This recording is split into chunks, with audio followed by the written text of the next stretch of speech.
The World Cup has started, so today I want to speak in English about this special tournament. Soy Shandon, profesor nativo de Inglés Británico, y este podcast de inglés es para latinos que quieren dejar de perderse cuando les hablan los nativos y hablar inglés con confianza. Empecemos. Hello and welcome to episode 39 of the podcast.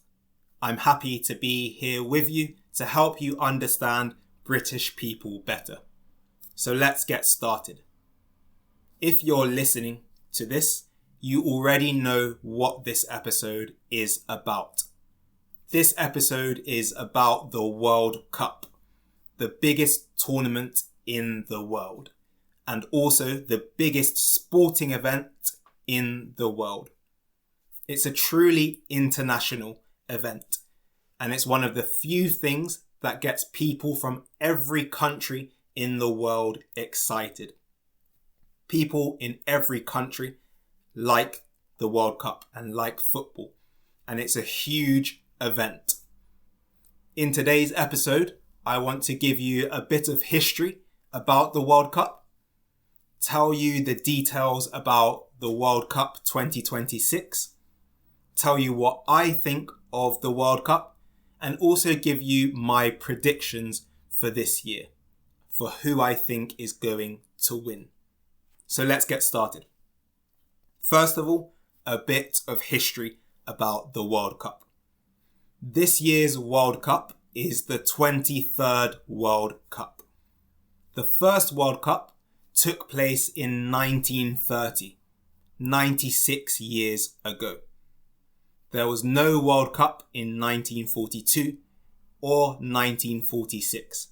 But apart from that, the World Cup has taken place every 4 years.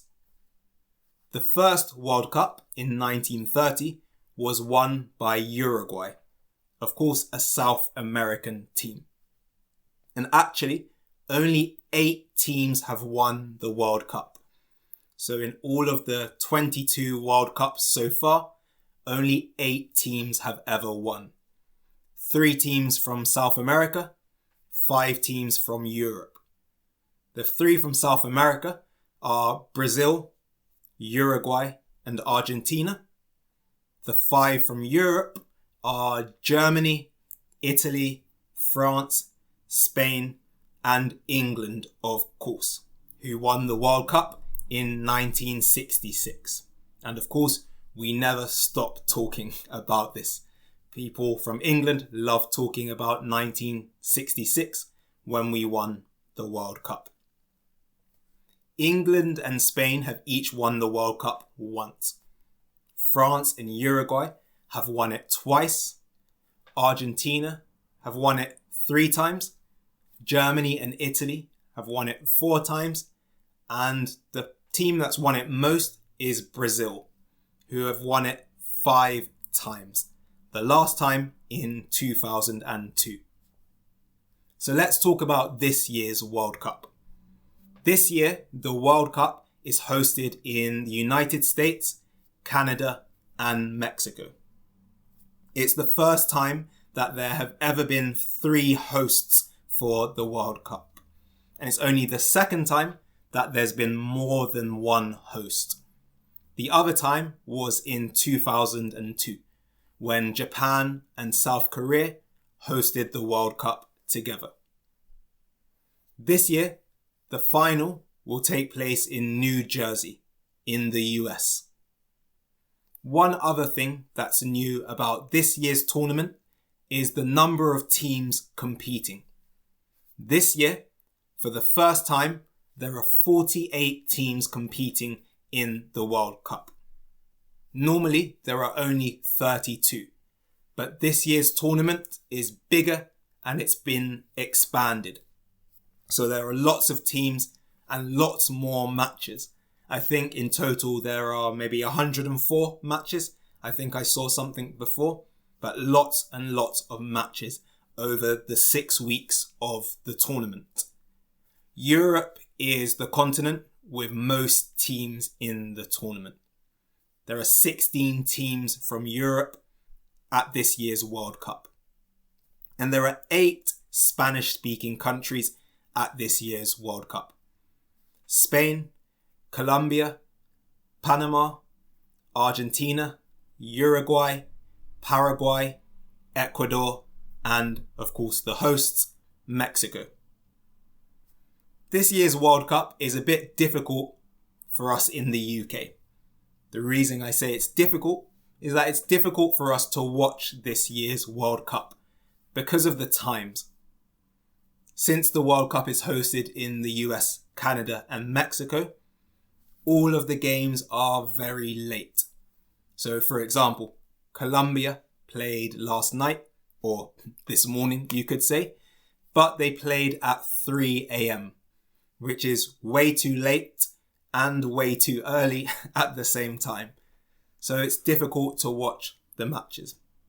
Even the England match yesterday was on at 9 p.m. here. So it finished at 11 p.m. way past my bedtime.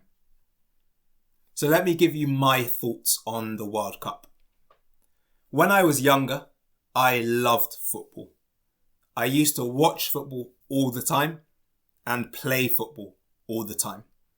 To be honest, I was completely obsessed with football when I was a kid, and even when I was a teenager as well, like many boys are. Nowadays, things are different. I don't watch anywhere near as much football, and I only play football from time to time, maybe once every 2 or 3 weeks. This is because I have other priorities and I enjoy it less nowadays. However, I still always watch football during the World Cup. Why? Because for me, the World Cup is different and it's special. I love the World Cup. I love watching teams that I've never seen before play. I love seeing them play and seeing their fans and how they celebrate, things like that. I love seeing the amazing atmospheres in the stadiums as well. I also love watching my own team, England, playing at the World Cup.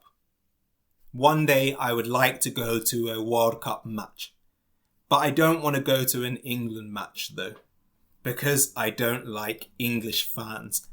I think English fans are too rowdy, too aggressive, and they drink too much when they go to football matches. That's to say, they drink too much beer, usually. But I would love to go to a World Cup match for a different country. Maybe a smaller country who are having their first World Cup, because the fans from those countries are always extremely excited. Finally, in today's episode, I want to give you my prediction for this year's tournament. Before the tournament, I said that Portugal were going to win this year's World Cup. My favourite player of all time is Cristiano Ronaldo, and I really wanted him to win this year's World Cup. But at the same time, Portugal also have a really good team, one of the best teams at this year's tournament. However, I've now changed my mind. After seeing the first round of games, I think that France are going to win the 2026 World Cup. That's my prediction. I think it's going to be very, very difficult to beat them because they have some great players like Kylian Mbappe, as well as many other players, and they're a great team. My prediction is that France will play England in the final, and France will win 3-2. So let's see if my prediction comes true. I hope you enjoyed this episode about the World Cup. Make sure to listen to this episode again to improve your understanding even more. Thanks, and I'll see you next time. Bye. Gracias por escuchar este episodio. Si vives en el Reino Unido y tu inglés te está frenando profesionalmente, te invito a hacer una evaluación de fluidez conmigo. Veré cómo hablas inglés ahora, identificaré qué te está bloqueando y te explicaré qué necesitas trabajar para expresarte con más claridad y confianza. Hay plazas limitadas. Reserva tu evaluación ahora a través del link en la descripción. Gracias. Bye.